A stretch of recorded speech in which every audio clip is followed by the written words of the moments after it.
खुलुमबाय बयखौबो गोजान मोनाबिलिनि गाहाय हामलायनायखौ बयनिसिमबो जासिहरनाय थाबाय। स' आङो इन्ट्र' जेबो होला भिडिअखौ डाइरेक्ट स्टार्ट रायलायखानोसै आरोना डाइरेक्टनो। स' मोनद' हारिनि एसटि होनाय बेनि सायावहाय सावरायनो एसे सानदों आरो आङो। स' नोंथांमोना थामजोंनो होननानै एसेबाबो मिथिबोखादों आरोना आङो बेनि सायावहाय एसे सावरायनोसै आरोना। स' गोबां खोथा आङो ससियेल मिडियाआवहाय नुदों लिरना हगारनाय आरो भिडिअफोर। स' दिनैहाय 27 नभेम्बर 2025। स' दिनैहाय माने मोनद' हारिनि एसटि होनाय बिनि एपइन्टमेन्ट ना मा होनो बैखौ माने दिनैहाय आसाम सरकारा लाबाय आरो लानानै भारत सरकारनो माने दैथायहरसिगोन आरोना। जाय एसटि जाया माखासे समफोरावहाय साननैसोनि उनावहाय मिथिसिगोन आरोना एसटि होमारा। आसाम सरकाराथ' लाखाबाय ओमफ्राय भारत सरकारा जुदि मोननांगौ बैफोर हारियाबो एसटि रिजार्भेसनखौ मोननांगौनिखौ जुदि बिसोरो बुंबा बिसोरो एसटिखौ मोनसिगोन। आरो एसटि मोनबा माखासे एसटि मोनखानाय हारिया मा खैफोदाव गोलैनो हागौ बैखौ एसे नोंथांमोनहा कमेन्ट बक्सआवहाय लिरनानै खोन्थाहरबानो जाबाय। ओमफ्राय बिनि सायावहाय मोनसे आं ससियेल मिडियाफ्राव नुदों आरोना एसटि होग्रा बेफारिया सोर गोबां कुइसन सोंदों फेसबुकआवहाय। सोरबाया बुंदों हाग्रामा, सोरबाया बुंदों प्रमद बर', सोरबाया बुंदों आबसु। गोबां आङो लिरनाय नुदों। होजोंहाय माखासे आदिबासिफ्राबो बुंदों जब तक एसटी नहीं मिलेगा तब तक आंदोलन जारी रहेगा। हमारे आंदोलन रहेगा बुंदों। जेब्लासिम एसटि मोना अब्लासिम बिसोरनि आंदोलन खालामनायाहाय जाबाय थागोन बैखौ बुंदों। नाथाय बैफोर एसटि फानग्राया सोर?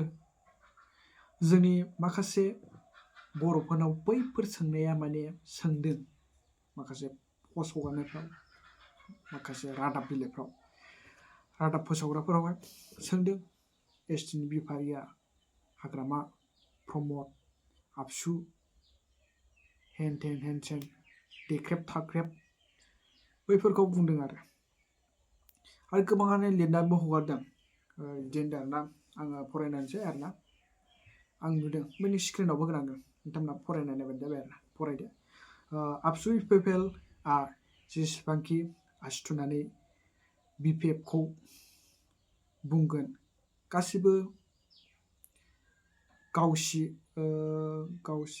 गावसिनावनो नांजोबगोन। आसोल बेफारिया नैथि प्रमद बर', आबसु टेपगामफ्रासिनो रायजोफोर बिदि होननानै लिरना हगारदों। थारैनो सैथो नामा खोथाया?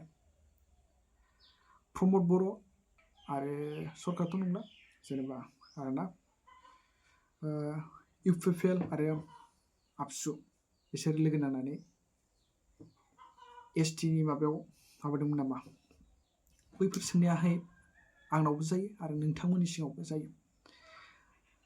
आरो माखासे जोंनि बिपिएफनि माखासे सेलादार बेलादारफोर बिसोरनि माखासे पेजफ्रावबो आङो गोबां लिरनाय नुदों।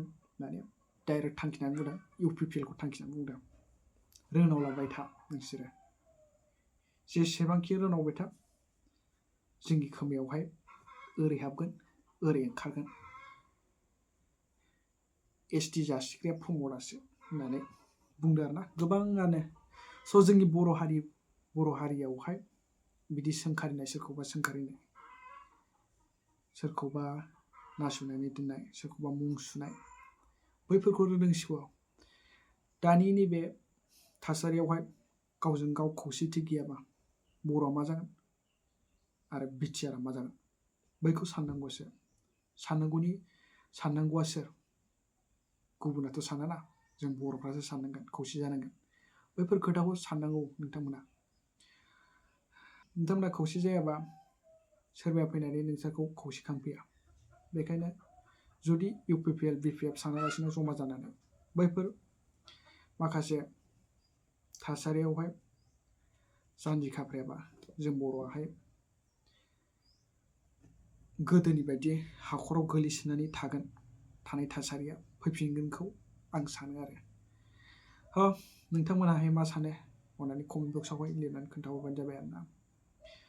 जोंनि बर'फ्रा खामानियाव गैया आं बेखौ सानो। न' सिङाव थानानै ससियेल मिडियाफ्राव लिरनानै हगारनाय, गुबुनखौ एसे दाय मोनबा रायनाय जावनाय मुं सुनाय, बैफोरबायदि खामानिखौसो जोंनि बर'फ्रा रोंसै आरोना। जुदि बाहेरायाव ओंखारनानै खामानिखौ मावबासो जोङो मिथियो जोंनि हारियावहाय माबायदिफोर जेंना जादों, माबायदिफोर खैफोद जादों, बैखौ मिथियो जेला नोंथांमोना बाहेरायाव ओंखारना नायगोन जोंनि हारिया बेसेबां डेभेलप जादों, बेसेबां गोलैसोनानै दं। बेखायनो जोङो बाहेरायाव ओंखारनानै हाबाफोरखौ मावनांगौ। ससियेल मिडियायावहाय नुनाय खोथाफोरखौ जोंनि रायजो राजाफ्रा माब्लाबा फोथायनाङा। खोथाखौ नंगौना नङा बैखौ साननांगौ नोंथांमोना। गोबां समावहाय जोङो इलेक्सननि सिगाङावहाय जोङो गोबां खोथाफोरखौ जोङो नुबोदों आरोना। नोंथांमोनाबोहाय आं बेखौ बुंला आरोना, बुंबाथाय दा हेन थेन जालांगोन। बेखायनो आङो बैखौ बुंला आरोना।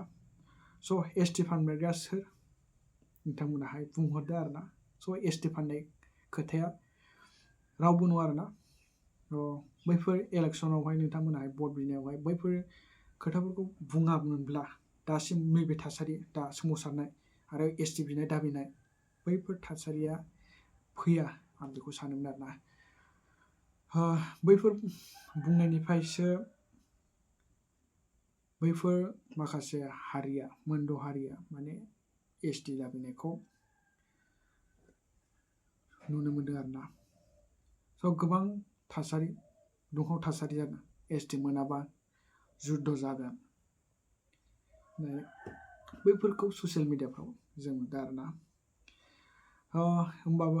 होमबा नोंथांमोना जुद्ध जाब्ला बर'थ' खौसे गैया नालाय, बर'आ सेरखाय बेरखाय थैखाजोबगोन आं बेखौ सानो आरोना। बैसोरथ' खौसे दंखायो मालाय, जोंनि बर'सो खौसे गैया। बेखायनो ओरैबो फैनानै बर'खौ नाख्रेबनानै हाखराव ज्राव खोलैगोन आं बैफोरखौ सानो आरोना। होमबा बेखिनियानो आरोना।